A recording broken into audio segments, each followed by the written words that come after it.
저놈이 하는 말을 내가 믿어도 되나? 두 편의 등재 논문을 게재하면서 제가 주워 들은 바로는 심사 과정에 곤충에 대한 연구 논문이구나. 여기서 이제 보이루가 나오죠. 보이루. 이거 사실인가요?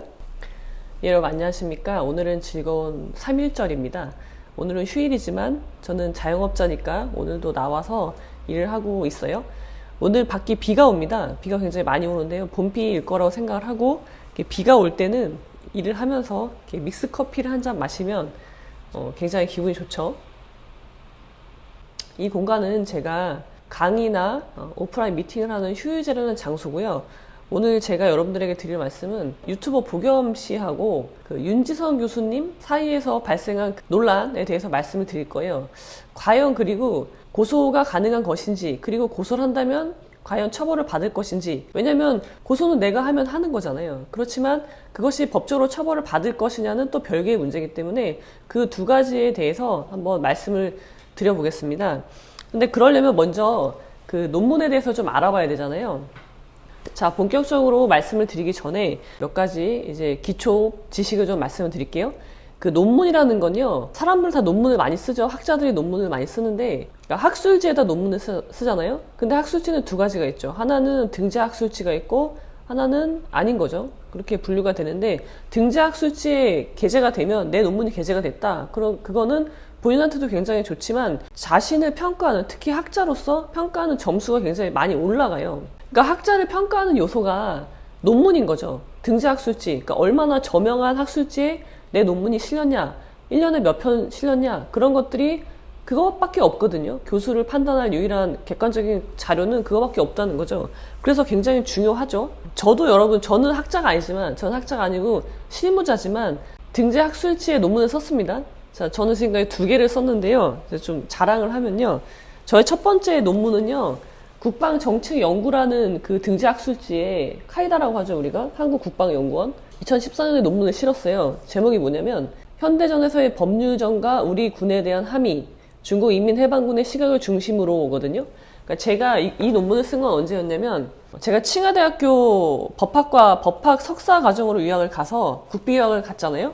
그때 제가 저의 전공이랑은 상관이 없었는데, 제가 그 당시에는 군 법무관이다 보니까 군대랑 법률 두 가지를 합하는, 접목하는 부분에 대해 관심이 많았어요. 우리는 어찌됐건 중국이랑 지리적으로, 정치적으로 많은 연관이 있기 때문에 그걸 우리가 알아야 되는 거죠. 중국의 전략 전술을 알아야지 대응이 가능한 거잖아요. 그래서 근데 그 당시에는 중국의 법률전에 대해서 우리나라에 연구된 논문이 없었기 때문에 제가 논문을 써서 이제 등재 학술지에 게재가 되는 성과를 올리게 됐었고요. 그리고 두 번째 논문은요, 등재 학술지에 실린 논문은요, 이 저스티스라는 학술지가 있어요. 이거는 법조인들이 많이 올리는 그 학술지인데, 저는 여기다 2017년에 이제 논문을 게재했죠. 그 제목은 뭐였냐면요, 장병 인권보호의 새로운 지평, 군 인사소청제도 개선 방안, 국군 체육부대 선수 도태 처분을 중심으로 라는 제목으로 이제 올렸고요. 이거는 뭐였냐면, 제가 당시에 인사소청, 육군본부에서 인사소청 담당을 하면서 그때 이제 병사들에 대한 인사소청이 새로 생겼어요. 그 전에는 장교랑 부사관만 인사소청이 가능했는데 군인사법이 개정돼서 이제는 병사도 인사소청을 할 수 있게 된 거죠. 근데 그거를 되게 어수선해, 혼란스러운 상황이었어요. 야, 병사 인사소청은 도대체 어떻게 해야 되지? 그런 관할이나 뭐 위원회 구성이나 그런 것들이 문제가 많았기 때문에 전반적인 인사소청의 전반적인 문제점과 새로 도입된 병 인사소청 제도의 운영, 그런 것들에 대한 해결 방안을 제시하는 논문이었는데요. 저는요, 두 가지 논문을 쓰면서 사명감을 가지고 논문을 썼어요. 내가 아니면 할 수 없다. 이거는 저는 실무자이기 때문에 제가 논문을 뭐 등재학술지에 논문을 쓴다고 해서 저의 뭐 인사고과가 올라가고 그런 거 전혀 없습니다. 오히려 내 시간과 노력과 비용을 써서 해야 되는 거기 때문에 나의 개인 시간을 투자하는 거죠. 제가 말씀드렸지만, 제가 여러분 직장인 공부법에서 말씀드렸지만, 직장에서 그렇게 자기 개발하면 어떻게 돼요? 좋은 평을 받는 게 아니라 너 일이 없구나, 너 일 좀 줄까? 그런 식으로 이제 시샘하고 그런 풍조가 많기 때문에 할 필요가 없어요. 득이 되는 일이 없다는 거죠. 그래도 하는 거는, 그러니까 전문가로서 저의 개인적인 성취감이 가장 큰 것이고요. 내가 성장하는 거죠. 그리고 두 번째는 내가 아니면 할 수 없다. 이거는 실무가만이 할 수 있는 거거든요. 학자들이 아무리 연구를 해도 이건 논리적, 이론적으로 해결할 수 있는 문제가 아니기 때문에 이거는 지금 내가 하지 않으면 아무도 할 수 없는 거야. 그런 약간의 사명감을 가지고 했었던 거고요. 그리고 이제 등재학술지가 아닌 것들이 있는데요. 그런 것들은 뭐 신안보연구, 이거는 국가안보전략연구원에서 운영하는 학술지고 등재학술지는 아니에요. 신안보연구에 냈었고, 그 다음에 헌법연구, 이거는 저의 은사이신 김선택 교수님께서 만드신 학술지인데 지금은 아마 등재학술지가 됐을 거예요. 근데 이게 제가 1호에 실린 거여서 등재학술지는 아니었죠. 그때 이제 논문을 실었는데, 논문이라는 게요, 등재학술지하고 등재학술지가 아닌 것은요, 왜 이게 차이가 나냐면 엄청나게 관리를 해요. 등재학술지는 그 운영이나 구성이나 논문의 질을 일정 수준 이상으로 유지시키기 위해서 엄청나게 관리를 하거든요. 그래서 거기서 점수가 깎이면 등재학술지에서 떨어진단 말이에요. 그러면 학자들이 등재학술지에다 논문을 게재하려고 하지 아닌 곳에다 논문을 실지 않으려고 하기 때문에 계속 질이 떨어지게 되는 거죠. 그래서 굉장히 관리를 많이 해요. 논문을 투고하면은 3명의 심사위원이 선정이 되고요. 그 관련 분야 전문가들이 되는 거죠. 그리고 그분들이 심사를 해서 저한테 심사평을 보내줘요. 이런 게 있죠. 게재, 뭐 수정 후 게재 불가, 보통 이렇게 의견을 주는데, 그렇게 해서 3분이니까 뭐 다수결로 해서 게재가 되면은 이제 게재가 되는 거죠. 그러니까 되게 내부적으로는 굉장히 여러 가지 단계를 거친단 말이에요. 근데 저는 학자가 아니기 때문에, 저는 실무자지 학자가 아니기 때문에 잘은 모릅니다. 이 바닥을 잘 모르지만 2편의 등재 논문을 게재하면서 제가 주워 들은 바로는 이 논문 심사 과정에, 등재 논문이라고 하더라도 논문 심사 과정에서 라인이 다 있잖아요. 뭐 파도, 유학도 유학파, 국내파가 있고, 유학도 미국에서 했냐 아니면은 다른 나라에서 했냐, 그거에 따라서 이게 파벌이 있는 거예요. 제가 주워 들은 겁니다, 이거는. 그래서 논문을 읽어보면 알죠. 물론 이제 투고자를 가리고 하지만, 심사위원이 누군지도 모르지만, 그런 상황에서 하지만 글을 읽어보면 안단 말이에요. 얘의 백그라운드가 나온단 말이죠. 그러면 아무리 좋은 논문이라고 하더라도 게재가 안 될 수 있고, 정치하지 않은 논문이라고 하더라도 게재가 될 수 있는 가능성은 굉장히 많다. 뭐 그런 얘기를 제가 주워 들은 바가 있고, 제가 느낀 바로는요, 우리나라는 다양한 집단 있죠. 근데 대학교의 뭐라고 해야 되나요? 진입장벽이라고 해야 되나? 자기들만의 그런 거죠. 그런 것들이 굉장히 높다.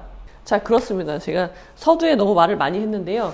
한번 그러면 이 보겸님과 윤지선 교수님과 간에 어떤 일이 있었는지 한번 볼게요. 그러니까 왜 제가 이렇게 얘기를 드리냐면, 제가 얘기를 하는데 저놈이 하는 말을 내가 믿어도 되나? 그런 거를 여러분들이 아셔야죠. 제가 앞에서 이렇게 떠든다고 해서 제 말에 100% 맞는 게 아니잖아요. 그럼 여러분은 판단을 하셔야 돼요. 여러분들이 판단을 하시는데 가장 먼저 봐야 되는 건 뭐예요? 저 말을 하는 사람의 배경을 꼭 보셔야 돼요. 경력. 저 사람의 히스토리예요. 저 사람의 히스토리는 속일 수가 없는 거죠. 그래서 그런 차원에서 여러분들에게 말씀을 드린 거고요. 자, 한번 이 논문을 한번 볼게요. 자, 제목 한번 볼까요? 윤지선 교수님이 쓰신 거예요. 자, 윤지선 교수님, 카톨릭 대학교에 계시네요. 자, 제목 한번 볼게요. 관음충의 발생학, 요게 제목이죠. 그리고 부제가 한국 남성성의 불완전 변태 과정의 추이에 대한 신물질주의적 분석. 제목이 굉장히 난해하죠. 그렇습니다. 아무튼 관음충의 발생학이래요. 자, 이게 초록이죠. 초록이 이제 요약본인데 논문을 요약한 건데요. 자, 한번 읽어보시겠습니다. 제가 같이 읽어볼게요. 읽어보고요. 여러분 이해가 되는지 안 되는지 한번 살펴보세요. 본 논문은 대한민국 사회를 관통하고 있는 불법 촬영물이라는 특정 포획물을 기반으로 분포하고 있는 관음충에 대한 형태 발생학적인 고찰이다. 형태 발생학적 고찰이란 대한민국의 사회문화적 환경 안에서 디지털 성범죄 시스템을 추동시키는 관음충이라는 특정 군집 구성체가 어떠한 젠더와 조건을 중심으로 발생과 생장, 증식을 거듭하는지를 추적함을 의미한다. 필자는 한남유충, 관음충, 한남충이라는 용어가 배태하고 있는 곤충 군집체의 형태 발생학적 착상을 적극적으로 활용하여 본 논의의 배경으로 삼고자 한다. 그리하여 한남충을 유충, 성충의 단계에서 탈피와 성장을 거듭하지만 형태상으로 비슷한 상태를 유지하는 불완전 변태의 모델로 분석하고자 하는 것이다. 또한 한남유충에서 한남충으로의 변태 과정의 추이가 관음충의 지수를 통해 구체적으로 어떠한 방식으로 단계적으로 진화 가능한지를 첨예하게 드러내고자 한다. 이를 위해 필자는 미국의 신물질주의 이론의 선두주자이자 들레즈의 현대적 계승자인 마뉴엘 데란다의 이론적 틀을 창의적으로 재해석함으로써 관음충 군집체의 발생과 진화 과정, 그것의 잠재적 궤적 방향과 현실적 양태에 대한 비판적 분석을 시도할 것이다.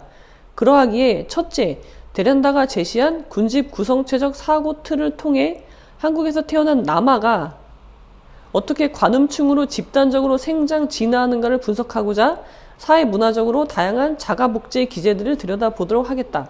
둘째, 강렬도의 사고틀을 통해 관음충의 형태의 발생학적 변화 과정을 영토화와 코드화라는 두 가지 기준 척도를 통해 각각의 변이 국면의 주요 특이점들을 파악하고 고찰할 것이다. 셋째, 위상학적 사고틀을 통해 가부장제 자본주의의 사회 지평 내 관음충 군집체가 주파할 잠재적 궤도 방향과 메커니즘을 분석 고찰하고 대한민국 사회가 이 궤도로부터 어떻게 이탈 가능할지를 페미니즘적으로 사유하도록 하겠다. 예. 여러분 좀 무슨 말인지 이해가 되시나요? 자, 제가 이 초록을 보고 느낀 바는 뭐냐면요. 아, 이거는 곤충에 대한 연구 논문이구나. 그러니까 우리나라에 관음충이라는 벌레가 있는 거예요. 그래서 그 벌레가 어떻게 성장해 나가는지에 대한 논문인 거죠. 곤충학? 분류는 곤충학인가? 라고 생각을 했어요. 근데 철학이네요. 예. 곤충학이 아니고 여러분 철학입니다. 자, 그리고요, 논문을 이제, 이 논문을 살펴볼게요. 이 논문이 좋은 논문이냐, 아니냐, 그러니까 양질의 논문이냐, 저질의 논문이냐를 판단하는 기준 중에 하나는, 물론 이제 등재 논문이면은 일단 품질은 보장이 된 거예요. 그 다음에 봐야 될 것들이 피인용 횟수를 봐야 돼요. 자, 피인용 횟수는 지금 0회죠, 0회. 예, 0회고. 근데 여러분, 조회수가요, 열람이 16,870회예요. 굉장히 많은 거죠. 논문인데. 피인용 횟수가 많을수록 좋은 논문인 거죠. 물론 이제 좋게 인용이 돼야죠. 비판하는 쪽으로 인용이 되면 안 되겠지만. 자, 이 초록을 보면요, 단어들이 너무 어려워요. 뭐가 있냐면, 관음충이라는 단어를 새로 만든 것 같은데, 배퇴하고, 그러니까 추동하고, 배퇴시킨다. 이런 말 안 쓰잖아요. 언어를요, 어렵게 쓰면은 안 돼요. 자, 제가 말씀드렸잖아요. 번역본인데, 내가 읽었는데, 나 한국 사람인데, 한국말로 번역된 거 읽었는데 이해가 안 돼. 그럼 뭐예요? 번역을 잘못한 거죠. 그 쓴 사람이 이해를 못하고 썼기 때문에 나도 이해가 안 되니까 그거를 말로 표현을 못하는 거예요. 그러니까 앞뒤가 안 맞고 외국어를요, 그냥 그 단어를 번역한 거지 그 문장을 이해해서 쓴 게 아닌 거죠. 그렇기 때문에 이해를 못하는 거예요. 내가 바보라서가 아니라. 근데 이거는 번역본이 아니라 한글이잖아요. 물론 이제 전문적인 학술 논문이지만 그렇다고 하더라도 용어를 너무 어렵게 사용하고 있다. 그리고 제가 또 놀란 건 뭐냐면 한국에서 태어난 남아가 어떻게 관음충으로 집단적으로 생장 진화하는가를 분석하고자 라는 말이 나오는데요. 자, 여러분, 뭐 어른은 그렇다 치고 남아입니다. 한국의 그냥 남자 어린이들을 관음충으로 보는 거죠. 관음충. 여러분, 충은 벌레잖아요. 제가 뭐라고 그랬어요? 사람으로서 네 가지가 없는 거, 예의, 염치가 없는 사람은 벌레라고 했잖아요. 그러니까 윤지선 교수님은 한국의 남자들 그냥 전부, 한국의 남자 어린이 전부가 관음충으로 보는 거죠. 이런 가설 자체가 어떻게 말이 될 수 있는 것인지 모르겠고요. 보세요. 그러면 어린아이를 보고요. 남자 어린아이를 보고, 아, 얘가 나중에 커서 관음충이 돼서 변태적인 행동을 하겠구나 라는 거를 생각을 하는 거 아니에요? 머릿속으로 생각하는 것 자체가 변태 아닌가요? 어떻게 어린 남자아이들을 보고, 그러니까 얘가 나중에 커서 뭐 불법 촬영을 하고, 또 뭐예요? 뭐 디지털 성범죄를 얘가 할 거야 라는 거를 상상을 하는 거잖아요. 일단 여러분 먼저 머릿속으로 시각적으로 그려지기 때문에 그렇게 생각을 하는 거잖아요. 그러니까 어린애를 보고 그런 생각을 한다는 거는 이 자체가 변태가 아닌가 생각이 되는데요. 그런 생각을 한다면 그런 문제가 있고요. 그 다음에 자, 보겸씨하고 문제가 됐던 논문을 볼게요. 자, 이 부분이거든요.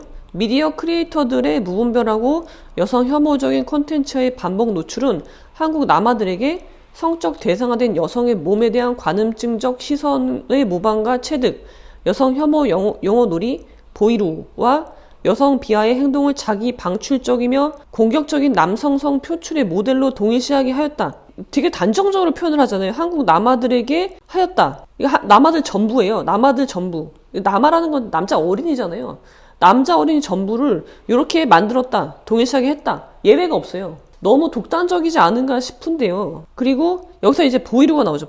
보이루가 나오는데, 자, 각주를 보겠습니다. 각주 18번에 뭐라고 나오냐면, 보겸이라는 유튜버에 의해 전파된 보이로란 용어는 비읍, 지읒, 하이의 합성어로 초등학교 남학생부터 20, 30대 젊은이에 이르기까지 여성 혐오 용어 놀이의 유행어처럼 사용되었다.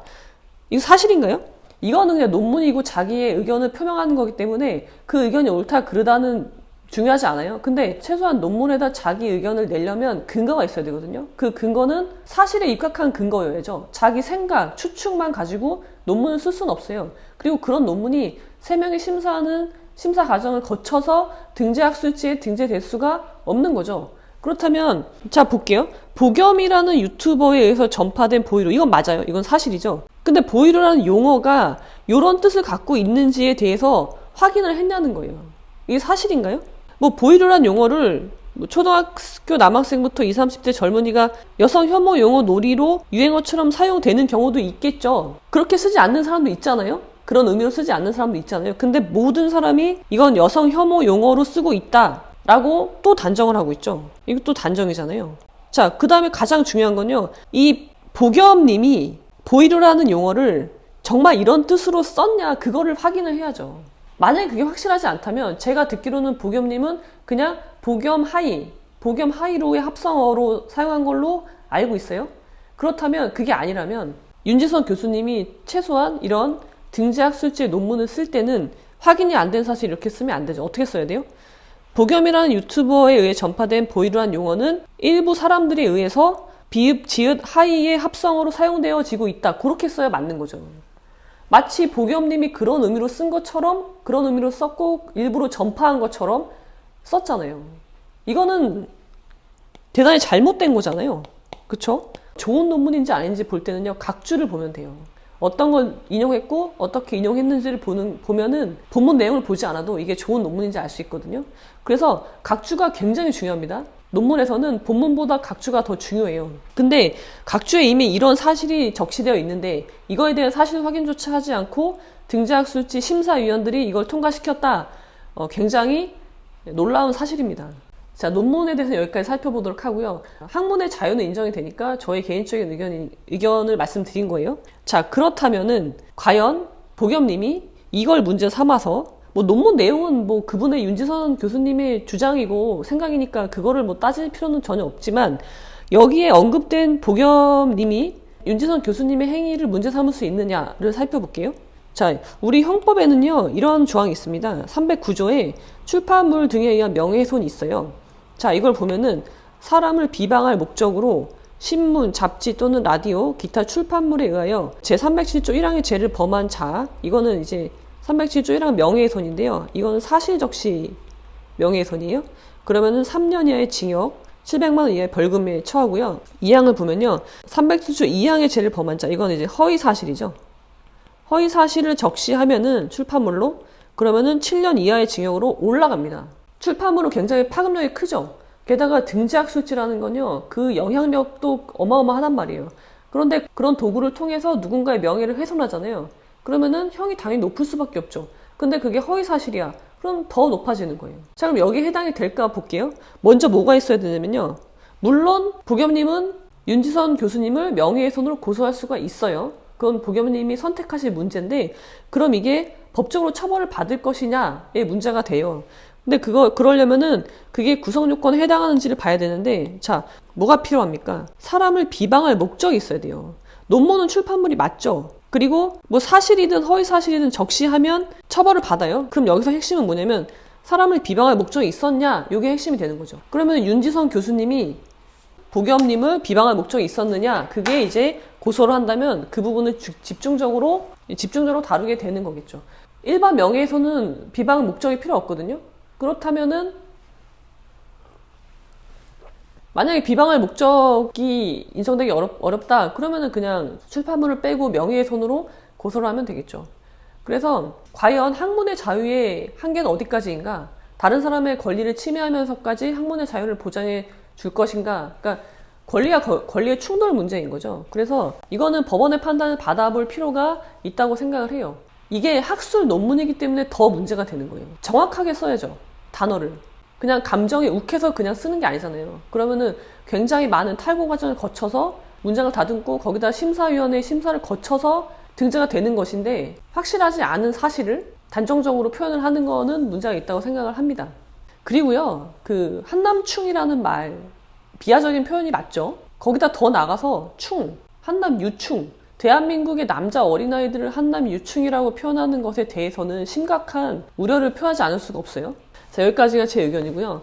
어떤 결론이 날지는 알 수 없지만 법원의 판단을 받아봐야 되지 않을까라고 생각합니다. 그리고 남성, 여성을 떠나서 우리는 다 사람이잖아요? 그러니까 사람으로서 살아가는 것에 대해서 여러분들이 좀 더 집중하고, 그러면 사람답게 사는 것이 어떤 것인지 그거를 더, 그런 면에 좀 더 몰두하고 죽는 그 순간까지 스스로 성장하고 발전하는 그런 사람이 되는데 노력을 하는 게 더, 노력하는 삶을 지향하면서 오늘은 여기까지.